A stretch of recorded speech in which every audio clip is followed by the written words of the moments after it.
All right, well, let's talk about Drop the Hammer North Carolina edition. These guys, of course, the second event for the year for them. I think it's their fourth event total. Carl Stansel and the team over there just knocked it out of the park. They looked like they had a ton of fun. Sadly, obviously working the Midwest series, it was hard for me to watch all the stuff that was going on because I was so busy there. But this event looked awesome. Yeah. Welcome to episode 122 of the Drag Driver Pete Show, presented by Summit Racing.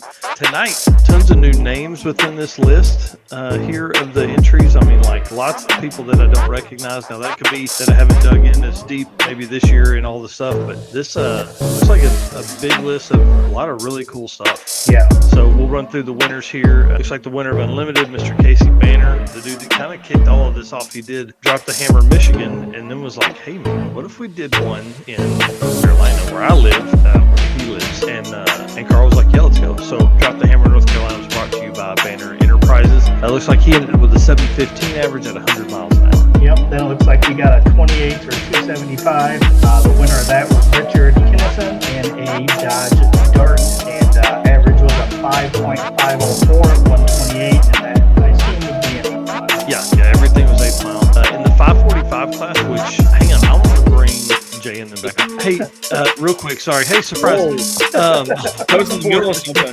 Watch it. Well, for the circuit and 8 mile stuff, is 545 the number if you're trying to run 850? It is. Yeah. Yep. Okay. Yeah, the one year we did it a couple years ago, you had it at 550 when you were at Ozark. Yep. Yeah. We won't have to worry about that this year, but it made me think of it while you guys were still backstage. Okay. Anyways, thank you guys. Appreciate it. Bye, guys. Later. Sorry about that. Just while I was thinking about it, I figured I would go ahead and do that. 545 winner, Mr. Cody Thompson. Wow. He's over the 777. Way off. Yeah, I was going to say, interesting. Yeah, and second place, Joey, I don't know, Darks, ends up with an 859. Dang. So, yeah, 545 class, man, a lot of opportunity there for records. Right. But in the 6'4", we've got Robert Quinn with a 6.406. So pretty close there. But second place, Justin, what is that? D-Worth is a 6.408. So some real close racing there. Right, and does that say Joshua Jarks? Yeah. Is that a 646? 646, yeah. What's weird though is if you look at first place, 6.406, average mile an hour of 108, and then second place, 6.408 with 57.55. Oh yeah, that's wrong or something. They've got if you look at the day 2 mile an hour, they've only got 6.9 miles an hour. Okay. So I bet that's 106.9. Okay. That probably makes sense. But Yep. either way, a 6.406 to a 6.408, it's pretty tight. Yeah, that's really tight. And then DYO, Stacy Benton there. Does that say point? Yeah, that one. It's real small on my screen. Oh, I got it blown up. So. Oh, yeah, that's probably what I should have done. Won't you read the numbers there? Because I'm struggling on that one. Deechworks is a leading manufacturer of high-performance fuel system components. The DW product line includes fuel injectors, fuel pump modules, fuel rails, regulators, filters, lines, and fittings, plus surge tanks, all engineered to support power levels ranging anywhere from 400 to 2,200 horsepower. Since its founding, Deechworks has been committed to delivering quality, innovation, and precision in the automotive performance industry.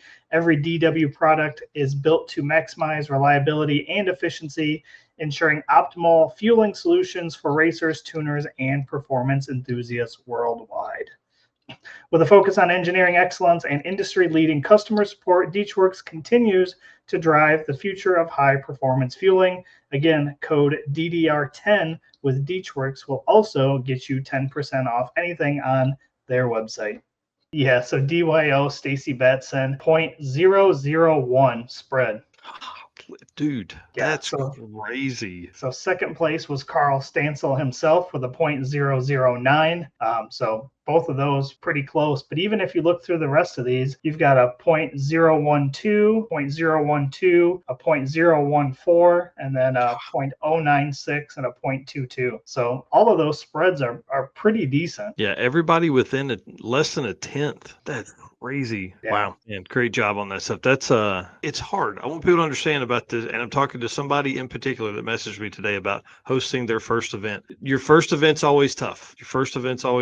But after that it gets easier. Carl knows that from his time in Michigan. Obviously they're putting in new time in a new area here in North Carolina. So it'll be interesting to see if they stay North Carolina in 2026. Are they going to keep 2 events? All that kind of stuff. So we're seeing these regional events really grow. So, big shout out to him for doing that. We appreciate them as well. Yep.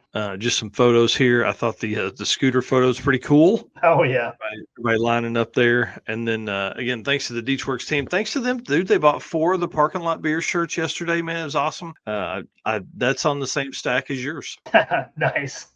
John Mayer said they had 5 first timers. How cool, man. That's really cool. And dude, again, that list looked like a lot of people there. T German there. I'm at Cherry Point. Cool. Yeah. Rich Woodward here saying, late start here. Good evening, guys. Trying to get the ride all wrapped up for Drag Week. He, I think, just finished up the EGTs that Jay and Brian were talking about doing on their cars. I think I saw that he just did that on there. And I know he didn't want to, but he ended up putting a trim ring on the front of his Mustang to try to bring down some of those temps. Wow. Hopefully that ends up working and helps him out for Drag Week. Oh, I'm sure it will. And then T German here says, what's size limits on the trailers? There is no more size limits.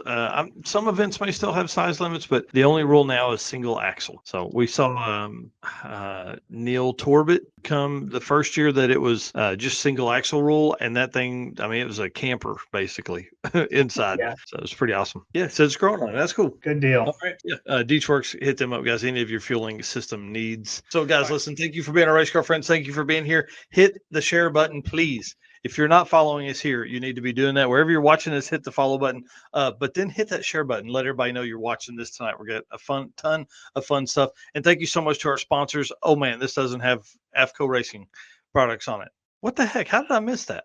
Anyways, thank you so much to everybody that makes this possible, that makes the trip to Drag Week next week possible. So, guys, if you're doing some shopping, hit these guys up. Summit Racing, Deechworks, Molly Motorsports, Driven Racing Oil, Howard's Cams, J-Wire Solutions, AFCO Racing Products, Performer Built Transmissions, who we're going to get to hang out with, Car Chains 3D, WAF Racing, Power Tube TV, Sweet Patina, and Racing Junk Classifieds. If you are shopping, please hit those guys up and see if they got something that would work for you.